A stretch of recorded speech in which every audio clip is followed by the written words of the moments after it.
आप सभी को हनुमान जयंती की ढेर सारी शुभकामनाएं। आज के वीडियो में आप सबके साथ शेयर कर रही हूं हनुमान जी की बिल्कुल सरल पूजा विधि। भगवान हनुमान के जन्मोत्सव में किस प्रकार से आपको पूजन अर्चन करना चाहिए, इस वीडियो में आपको सही और सटीक जानकारी मिलने वाली है। भगवान हनुमान को शिव जी के या भगवान महादेव के 7वें अवतार के रूप में भी उनकी पूजा अर्चना जो है वो की जाती है। इस वीडियो में आपको जो पूजा विधि है वो दिखाने वाली हूँ।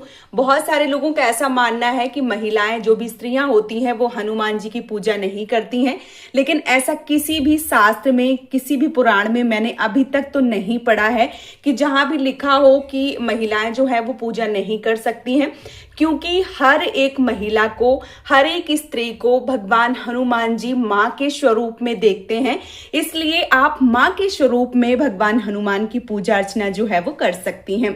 भगवान हनुमान को बहुत सारी चीजें जो है वो प्रिय हैं।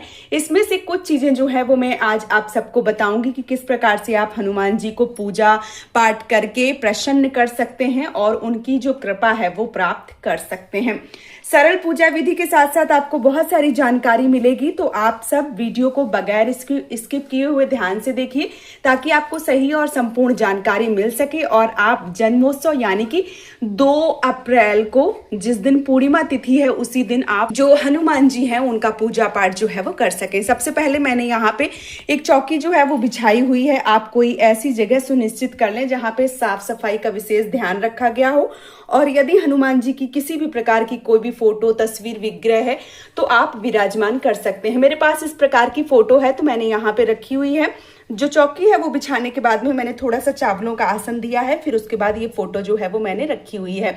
आपके पास राम दरबार जिसमें प्रभु श्री राम है तो वो भी फोटो आप रख सकते हैं। मैंने अलग से भगवान श्री राम की कोई भी फोटो नहीं रखी है, क्योंकि हनुमान जी के आप देख सकते हैं यहाँ पे जो श्री राम है वो विराजमान है, तो मैं अलग से किसी भी प्रकार की कोई भी फोटो नहीं रख रही हूँ। लेकिन हनुमान जी की जो पूजा है भगवान श्री राम के साथ करना विशेष रूप से फलदायी माना जाता है। इसके साथ ही साथ जो प्रथम पूज्य हमारे गणपति होते हैं उनको पूजा में जरूर विराजमान करें। तो यहाँ पे थोड़े से चावलों का आसन देके मैंने यहाँ पे गणपति जी हैं वो भी विराजमान किए हुए हैं। थोड़े से चावल का आसन यहाँ पे मैंने दिया हुआ है। तो यहाँ पे आपको क्या करना है, 1 लोटा जल आपको रखना है और इसके ऊपर आपको क्या करना है, जो भुने हुए चने होते हैं और जो गुड़ होता है वो रखना होता है। ये गुड़ और चने, आप लोगों के मन में ये प्रश्न आएगा कि क्या करना चाहिए। तो अगर आपको बंदर मिल जाते हैं तो उनको डालें, क्योंकि बंदरों की भी पूजा करना विशेष रूप से फलदायी है।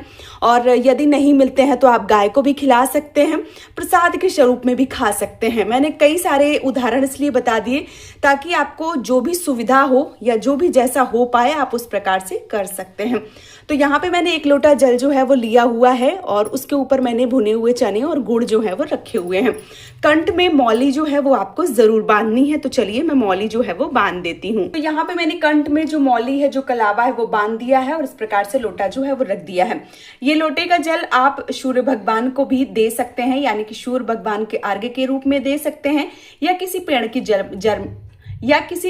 जड़ में भी डाल सकते हैं। आप देख लीजिए, मैं सारी चीजें इसलिए बता रही हूँ क्योंकि कई लोगों के पास कई सारी सुविधाएं हो सकती हैं, तो मैं संपूर्ण जानकारी आप सबको बता दे रही हूँ।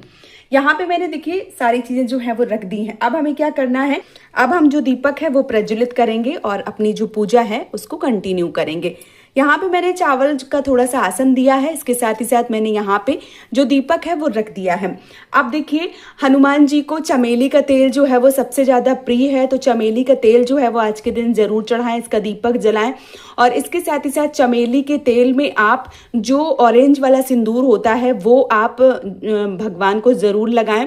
नारियल का भोग जो है वो चढ़ाएं, चने और गुड़ का भोग लगाएं, केला का भोग लगावें और इसके साथ ही साथ लड्डू का, चूरमे का भोग लगावें। ये सारी चीजें जो हैं वो हनुमान जी को अति प्रिय हैं।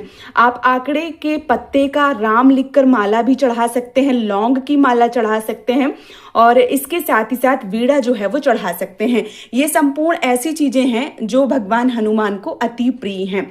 तो ये चीजें जो है वो चढ़ाने की कोशिश आप सब कर सकते हैं, या अगर आपको मिल जाती हैं तो ये चीजें जो है वो जरूर चढ़ाइए। अब चलिए दीपक जो है वो प्रज्वलित कर लेते हैं। तो अब देखिए हमने दीपक जो है वो जला दिया है। अब हम एक पुष्प में थोड़ा सा जल लेंगे और इसके साथ ही साथ गणपति भगवान को, अपने दीपक को, कलश जो लिया है उनको और भगवान हनुमान सबको स्नान जो है, स्नान के भाव से सबको स्नान जो है वो करवाएंगे। और इसके साथ ही साथ जो वस्त्र रूपी कलावा है या वस्त्र हैं वो अर्पित करेंगे। तो यहाँ पे हमने गणपति जी को इस प्रकार से जो वस्त्र की भावना से कलावा है या मौली है वो अर्पित कर दिया है। और इसके साथ ही साथ हनुमान जी को भी मैं यहाँ पे जो मौली है, जो कलावा है वो अर्पित कर रही हूँ। आप यहाँ पे उनका जो वस्त्र होता है, जो चुनरी होती है लाल या नारंगी रंग का, वो आप उड़ा सकते हैं। मैं यहाँ पे जो कलावा है वो पहना रही हूँ। इसके साथ ही साथ हम अपने दीपक को जो कलावा है, वस्त्र है, वो समर्पित करेंगे। और इसके साथ ही साथ जो जनेऊ है वो हम समर्पित करेंगे। तो यहाँ पे जो गणपति भगवान है उनको हम जनेऊ जो है वो समर्पित कर रहे हैं। और इसके साथ ही साथ जो हनुमान जी हैं उनको भी हम जो जनेऊ है वो समर्पित करेंगे। तो इस प्रकार से हमने यहाँ पे जो जनेऊ है वो समर्पित कर दिया है। अब हमें क्या करना है, अब हमें पुष्प जो है वो समर्पित करना है। तो यहाँ पे हम अपने गणपति भगवान को जो पुष्प है वो समर्पित कर रहे हैं। जो भी पुष्प आपको मिल जाते हैं वो जरूर समर्पित करें। यदि नहीं मिलते हैं तो बगैर फूलों की भी आप पूजा कर सकते हैं। जो भी चीज़ें आसानी से मिल जाए वो पूजा में ज़रूर शामिल करें। इसके साथ ही साथ जो दुर्वा घास है अगर वो मिल जाती है तो यहाँ पे गणपति जी को जरूर समर्पित करें, क्योंकि गणपति भगवान को दुर्वा घास जो है वो अति प्रिय है। इसके साथ ही साथ जो हनुमान जी हैं उनको तुलसी दल वाला भोग लगता है और भगवान गणेश को तुलसी दल वाला भोग नहीं लगता है। तो आप जो भोग है वो समर्पित करें तुलसी वाला और बिना तुलसी वाला। इस बात का भी विशेष रूप से ध्यान जो है वो आपको रखना होता है। तो भोग जो है वो हम समर्पित करने से पहले सबसे पहले जो तिलक है वो कर देंगे।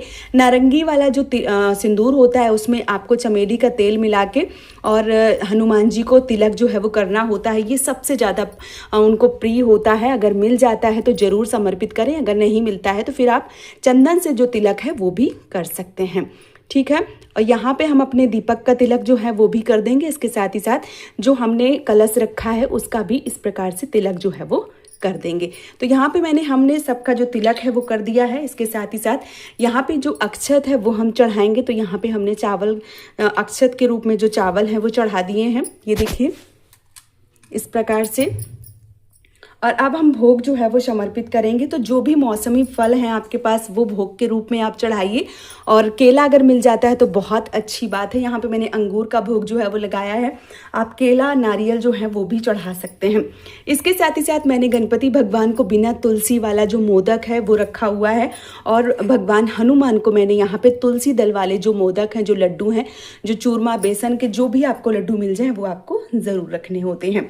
इसके साथ ही साथ यहाँ पे मैं एक लोटा जो जल है वो रखूंगी, क्योंकि जब हम भोजन रखते हैं तो जल जो है वो हमें चढ़ाना अनिवार्य होता है। तो इस प्रकार से हमने जो जल है वो भी रख दिया है। तो ये देखिए सिंपल सी पूजा जो है वो मैंने आप सबको दिखा दी है। और आप यहाँ पे हवन भी कर सकते हैं। आप जितनी भी पूजा बढ़ाना चाहते हैं उस प्रकार से कर सकते हैं। जैसे मैंने बता दिया कि आकड़े के पत्ते के माला भी चढ़ा सकते हैं, लौंग की माला चढ़ा सकते हैं। जो भी आपसे बन पड़ता है या जो भी मिल जाता है वो आप उस प्रकार से पूजा जो है वो जरूर कीजिए। आप यहाँ पे हनुमान चालीसा का पाठ कर सकते हैं या हनुमान जी के किसी भी मंत्रों का जाप कर सकते हैं। लास्ट में आपको आरती जो है वो करनी होती है। तो यहाँ पे देखिए मैंने धूप बत्ती जो है वो ली हुई है और धूप बत्ती से हम इस प्रकार की जो आरती है वो कर देंगे। आप आरती के समय आप चाहें तो आप हवन भी कर सकते हैं, या अगर आप सिंपल साधारण पूजा करना चाहते हैं तो इस प्रकार से भी कर सकते हैं। हाथ जोड़िए भगवान हनुमान से और अपनी पूजा में जो भी त्रुटि रही है उनके लिए माफ़ी जो है वो मांग सकते हैं और अपनी समस्त मनोकामनाओं को पूरा करने के लिए भगवान हनुमान से कह सकते हैं। तो इस प्रकार से सरल पूजा जो है वो आप करके हनुमान जी का जन्मोत्सव मना सकते हैं, हनुमान जयंती जो है वो मना सकते हैं।